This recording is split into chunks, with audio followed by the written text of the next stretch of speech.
All right, so you guys are delving right into your research papers this week, meaning you're doing a lot of research. And by the end of this week on Saturday, you're going to be turning in a proposal, which is basically like an outline for your essay. I just want to really quickly go over basically what the research paper is.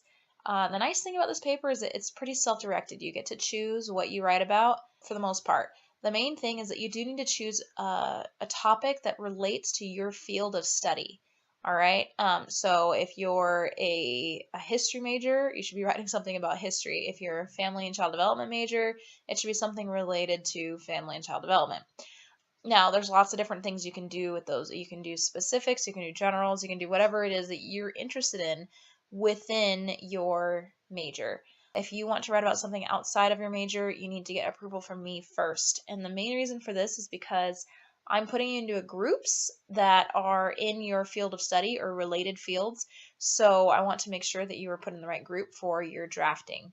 So the things to remember about the research argument paper are that you need to write a 10 to 12 page paper. Okay, so it's 3,000 words. It usually is about 10 pages.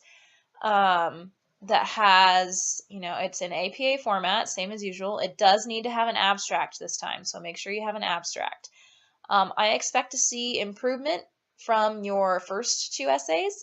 That's sort of the point of writing these essays, is that you get better. So I expect to see if you were weak in certain areas, I expect that you apply some of my feedback and improve. Now, I don't expect you to be perfect, of course not, but I do expect you to improve. So it's a research paper. You need 10 to 12 sources related to your field of study, and it needs to be an argument paper. All right, so it's a researched argument, which means it is not an informative paper. It is an argumentative paper that you use research to back up your argument. So you're trying to get your audience to agree with whatever it is you're trying to argue. You're trying to persuade your audience.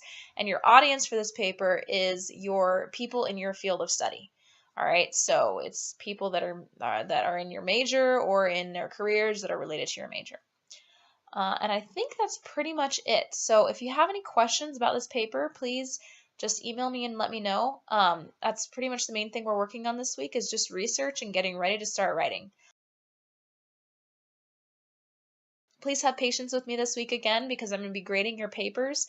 Because I'm going to be grading your papers, I won't be giving you feedback on your other work as quickly as I normally do. I'm trying to focus my energies on giving you feedback on your essay. All right. So if you have any personal questions, feel free to email me. Otherwise, I look forward to seeing all the hard work you put into your synthesis papers, and best of luck on your research.